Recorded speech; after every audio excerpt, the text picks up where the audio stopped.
June 16 and the 16th day of our 90-day challenge. Hindi maganda yung gising natin. Pagkagising ko kanina, mainit yung pakiramdam ko. Tapos, naantok pa ako, kaya natulog lang ako. Hindi ko na malayan, hapon na pala. Alas 4 na. Sobrang init ko. I tried to take my temperature and all lumabas is 42.1 degrees Celsius. It's quite high, so may lagnat talaga ako. Nagsimula to nung naman ko yung kati sa lalamunan ko and until now masakit pa rin siya.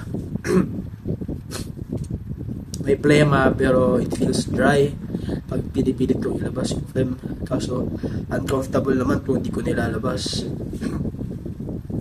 So what I did is naligo muna ako, tapos iinom ako ng Biogesic, and ayun, iinom muna pala tayo ng Biogesic. Oras is 5:45.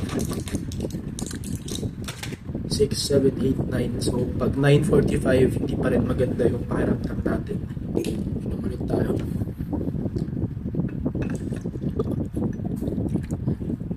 May sipon na rin nata ako.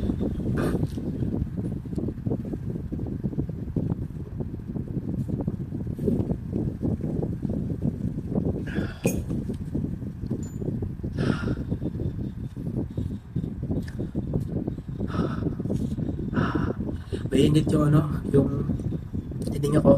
At the same time, masakit pa yung mga biceps ko, yung paa.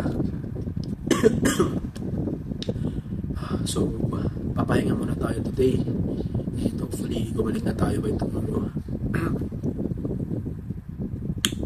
Tagal tumunog. Dapat kasi tutunog muna siya para malaman na pwede nang mahita yung temperature.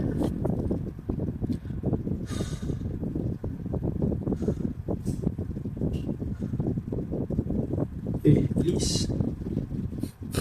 Ayun, nakalabas na yung supot ko. So wala tayong ginawa maghapon today kundi matulog.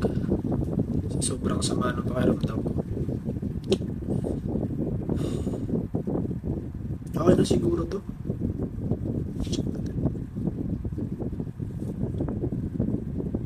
Still 41. At least bumaba siya. Kanina kasi 42.1. Ngayon 41 na lang. Ayun pa siya tumanog.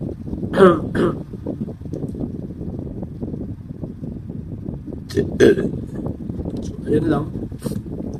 See you.